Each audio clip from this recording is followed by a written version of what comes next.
Students, आज हम लोग करने जा रहे हैं +2 पार्ट की प्रोबेबिलिटी का टॉपिक। इसमें जो सबसे पहले मैं आप लोगों को कराने जा रहा हूँ वो है कंडीशनल प्रोबेबिलिटी। कंडीशनल प्रोबेबिलिटी किसको बोलते हैं, थोड़ा सा आपको इस बार को समझना पड़ेगा। कंडीशनल प्रोबेबिलिटी बेसिकली क्या है, एक एग्जांपल के थ्रू मैं आप लोगों को क्लियर करता हूँ। अगर हम एक कॉइन को टॉस करें 3 टाइम्स तो उसका सैंपल स्पेस क्या बनता है स्टूडेंट्स, हम जानते हैं सभी कि head head head head head tail head tail head tail head head head tail tail tail head tail tail tail head tail tail tail. तो हमें पता है कि इसके अंदर ये 8 एलिमेंट्री इवेंट्स होंगे, हम इसको सैंपल पॉइंट भी बोलते हैं कई बार। इसमें हम 2 इवेंट लिख रहे हैं। ई मान लेते हैं कि एटलीस्ट 2 हेड्स। तो आपको पता है कि ई में हम क्या लिखेंगे, कम से कम 2 हेड होने चाहिए। तो आपको क्लियर है कि हम लिख सकते हैं हेड हेड हेड, 2 तो है ही, head head tail head tail head and tail head head. दूसरा कोई इवेंट आपको दे रखा है, एफ मान लेते हैं। फर्स्ट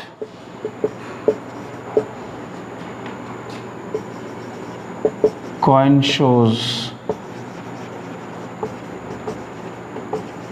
टेल्स, यानी कि जो पहला सिक्का है वो टेल आपका दिखाएगा। तो हमें एक चीज़ क्लियर है कि इसके लिए लिखने के लिए आपको पता है कि फर्स्ट कॉइन टेल शो करे। तो टेल फर्स्ट शो करने वाले कौन कौन से हैं, this this this this, that is tail head head, that is tail head tail tail tail head tail tail tail. Students, तो यहाँ पे अगर हम इन चीज़ों को समझने की कोशिश करेंगे तो आपको क्या दिखता है कि हम पहले अगर सैंपल स्पेस की बात करें स्टूडेंट्स, तो एक बात क्लियर है कि सैंपल स्पेस के अंदर 8 एलिमेंट्री इवेंट्स हैं या 8 सैंपल पॉइंट्स बोल सकते हैं उसको हम।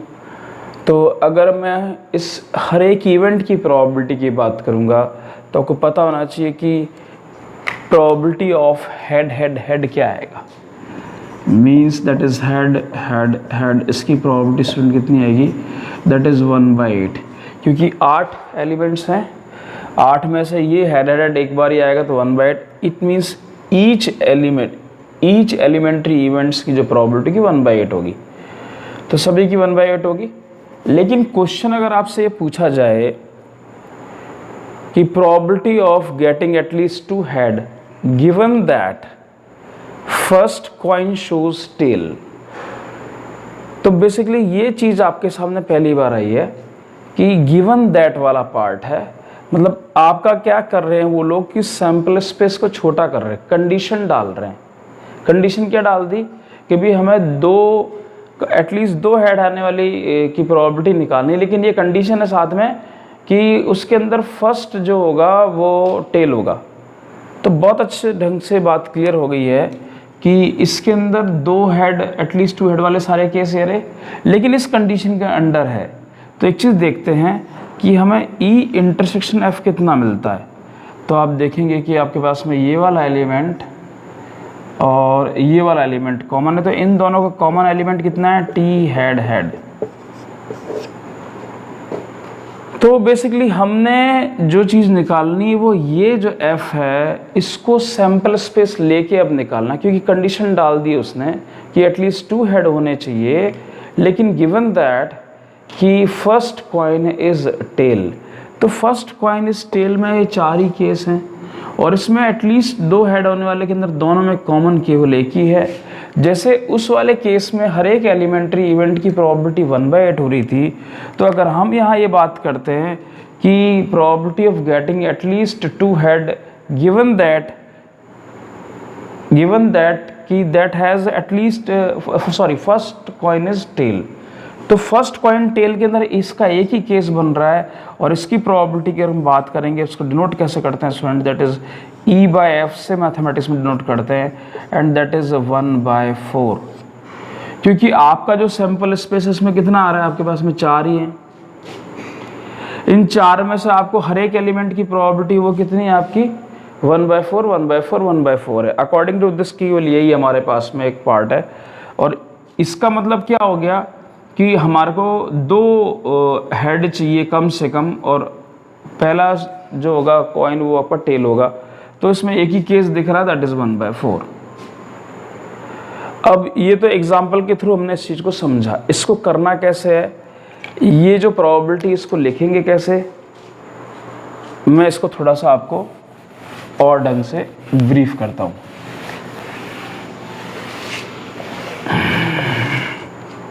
लिखिए आप conditional probability.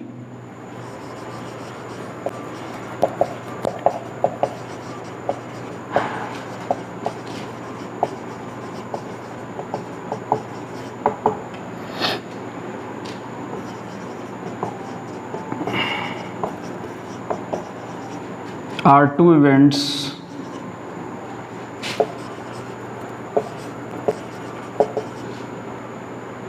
then probability of event E when given that F has already occurred is P/E/F is equals to P, मतलब P/E/F है स्टूडेंट्स। उसको हम कैसे करेंगे, इसको शुरुआत हम ऐसे लिखेंगे, that is NE intersection F whole divided by NF। हम ऐसे लिख सकते हैं इसको। और इसी पार्ट को अगर हम इससे डिवाइड करेंगे किससे, सैंपल स्पेस, जो एक्चुअली में बहुत बड़ा सैंपल स्पेस हो सकता है, कुछ भी हो सकता है, डिवाइडेड बाय NS कर देते हैं। तो सेम इस रिलेशन में भी करेंगे, that is NF upon NS करेंगे। तो दिस इज इक्वल्स टू कितना आएगा, this is equals to PE intersection F आएगा, एंड दैट इज PF आएगा स्टूडेंट्स। यानी कि हम वैसे मोस्टली क्या होता है, क्वेश्चन के अंदर इसी को डायरेक्ट अप्लाई कर देते हैं, उसकी रिक्वायरमेंट नहीं होती है, लेकिन फिर भी हमें ध्यान रखना है। एक चीज़ और है यहाँ पे, अगर इसकी प्रॉपर्टीज मतलब इसमें बेसिकली क्या है कि इसको अगर हम बात करें तो इसका क्या मतलब है, number of favourable event, number of favourable common events in E and F divided by total number of elementary event of F।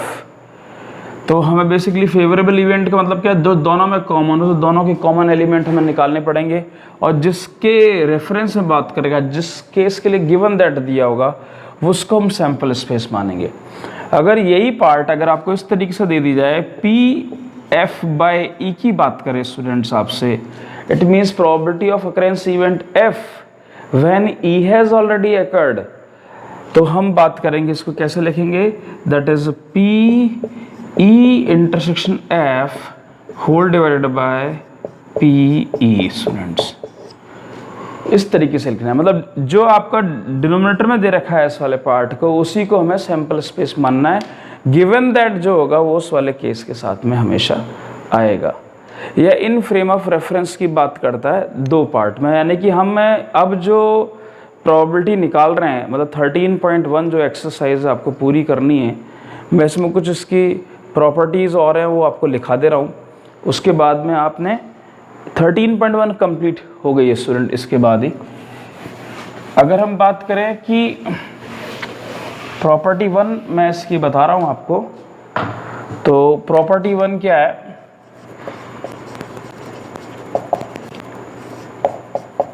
First property की बात करते हैं। मान लेते हैं कि E and F are event and S and S B sample space.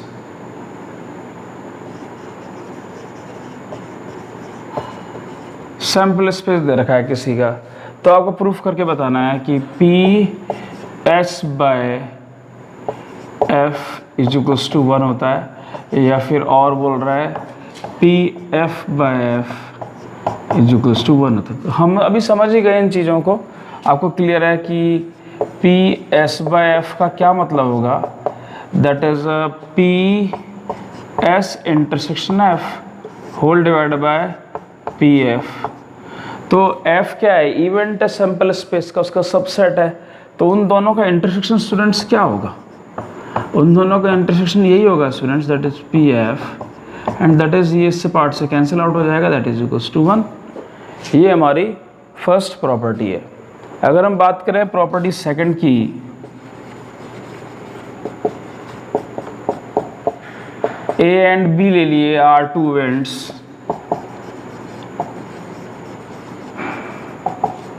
and S be the sample space,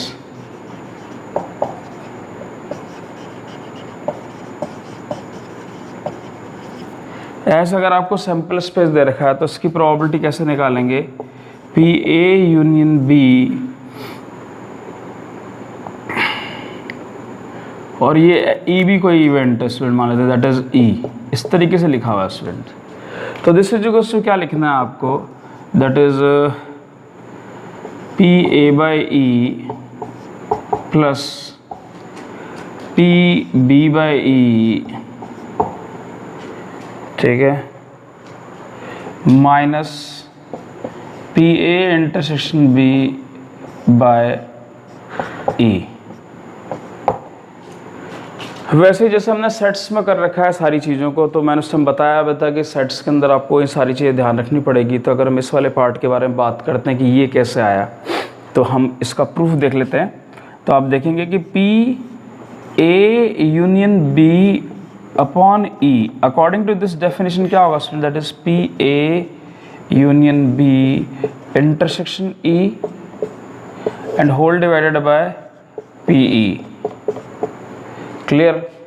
फिर हम एक चीज़ जानते हैं कि हम इंटरसेक्शन का डिस्ट्रीब्यूशन यूनियन पे करना चाहते हैं, तो क्या आएगा, that is P A intersection E union of P B intersection E and whole divided by कितना आएगा, दैट इज पी ई। इसमें हम वो प्रॉपर्टी लगा सकते हैं स्टूडेंट्स, क्या, दिस इज इक्वल्स टू क्या दे रखा है आपको, that is P A intersection E whole divided by P E plus P B intersection E whole divide by P E plus minus P A intersection E और intersection B intersection E whole divide by P E. तो अगर आप देखेंगे P A intersection ई, मतलब ये events A and B ऐसे हैं जो उस इवेंट ई के सबसेट, इस तरीके से मान लीजिए उसी से निकले हुए हैं। तो एक चीज़ क्लियर है स्टूडेंट्स की जो इन दोनों का इंटरसेक्शन होगा वो पी ए बाय पी ई होगा, और बी भी ई का ही सबसेट है तो P B by P E, वो मैंने लिखना भूल गया यहाँ पे, लेकिन ध्यान रखना आपको A and B are two events जो ई के भी सबसेट हैं और एस सैंपल स्पेस है, मतलब ये साथ में हमारा चल रहा है। तो यहाँ पे कितना हो जाएगा, यहाँ पे केवल ओनली इन दोनों का इंटरसेक्शन कितना आएगा, ए आएगा, इसका कितना आएगा, बी आएगा, तो पी ए इंटरसेक्शन बी होगा। लेकिन अगर ए और बी भी डिसजॉइंट सेट्स हो जाएंगे, डिसजॉइंट सेट्स का मतलब होगा स्टूडेंट्स की ये ए और ये बी, इन दोनों के बीच में कोई भी कॉमन एलिमेंट नहीं है, तो ये वाला पार्ट आपका जीरो हो जाएगा, तो ये पार्ट केवल हमारे पास बचेगा, और यहाँ ये वाला पार्ट भी आपका इस केस में जीरो हो जाएगा। तो इन दोनों का इंटरसेक्शन अगर ये आ रहा है तो P A intersection E only P A रह जाएगा। या हम इसको डायरेक्टली, हमको पता ही है डेफिनेशन के थ्रू भी हम देख सकते हैं कि इसको हम क्या लिख सकते हैं, पी ए बाई ए, क्योंकि इसका इन दोनों का इंटरसेक्शन है। इसको क्या लिख सकते हैं, पी बी बाई ए लिख सकते हैं। सिमिलरली हम इसको इस तरीके से डिनोट कर सकते हैं, क्योंकि ए इंटरसेक्शन ई है, क्योंकि इसका डिस्ट्रीब्यूटिव लॉ लगा के हम यहाँ पर डायरेक्टली इसको लिख देंगे ये पार्ट्स। ये पार्ट क्लियर हो गया आपको। इसमें एक और लास्ट जो प्रॉपर्टी है, उस प्रॉपर्टी के बारे में अगर मैं आपसे बात करूं, अगर मैं उस प्रॉपर्टी के बारे में आपसे बात करूं, प्रॉपर्टी नंबर थर्ड, तो थर्ड प्रॉपर्टी क्या कहती है स्टूडेंट्स? थर्ड प्रॉपर्टी आपको बोलती है कि पी ई नॉट एफ, तो दिस इज इक्वल्स टू क्या होता है? दिस इज इक्वल्स टू होता है 1 minus P E bye F. जैसे हम कहते थे ना ए नॉट की प्रॉपर्टी निकालनी तो 1 माइनस पी ए कर देते थे, सिमिलरली हम इसको इस तरीके से भी लिख सकते हैं। तो प्रॉपर्टी थर्ड ये हमारे पास में आ चुकी है। इसके बाद मैं आपको क्वेश्चंस में एक दो करा देता हूँ ताकि उसके थ्रू आप ये एक्सरसाइज कंप्लीट करें आज, और मैं कोशिश करूँगा कि कल एक नेक्स्ट लेक्चर लग जाएगा आपका, तो उसके बाद आप ये आगे का पार्ट भी कर पाएंगे। मैं एक्सरसाइज 13.1 का क्वेश्चन नंबर फर्स्ट ही ले रहा हूँ। क्वेश्चन फर्स्ट की अगर हम बात करेंगे, दो इवेंट्स दे रखे हैं आपको, that is P E given है आपको, दैट इज 0.6, पी एफ जो है वो आपको गिवन है 0.3, तो पी ई इंटरसेक्शन एफ जो है वो है आपका 0.2। तो पी ई बाय एफ कैसे निकालेंगे? पी ई बाय एफ निकालने के लिए बोल रहा है, and P F by E की बात कर रहा है। तो दोनों ही चीज़ें हम देख चुके हैं, दोनों ही चीज़ों के बारे में बात कर चुके हैं। पी ई बाई एफ की अगर हम बात करेंगे तो पी ई बाई एफ आपका क्या है? That is P E intersection F whole divided by P F. तो हमें दोनों वैल्यूज़ पता है। पी ई इंटरसेक्शन एफ को क्या लिख सकते हैं जो क्वेश्चन में दिया हुआ है आपको, दैट इज 0.2 दिया हुआ है, एंड पी एफ क्या दे रखा है? दैट इज 0.2, 0.3 पॉइंट से पॉइंट कट गया, दैट इज 2/3। सिमिलरली इसकी प्रोबेबिलिटी की बात करेंगे तो वो कितना आ जाएगा? दैट इज 2/6 यानी कि 1/3 आ जाएगा। तो स्टूडेंट्स 13.1 एक्सरसाइज मैंने कंप्लीट बता दी है आपको, इसको कम्प्लीटली आप कर लीजिएगा। कल एक नेक्स्ट लेक्चर दे दूंगा 13.2, 2-3 दिन के अंदर पूरी प्रोबेबिलिटी ख़त्म करा दूंगा स्टूडेंट्स। That's all students.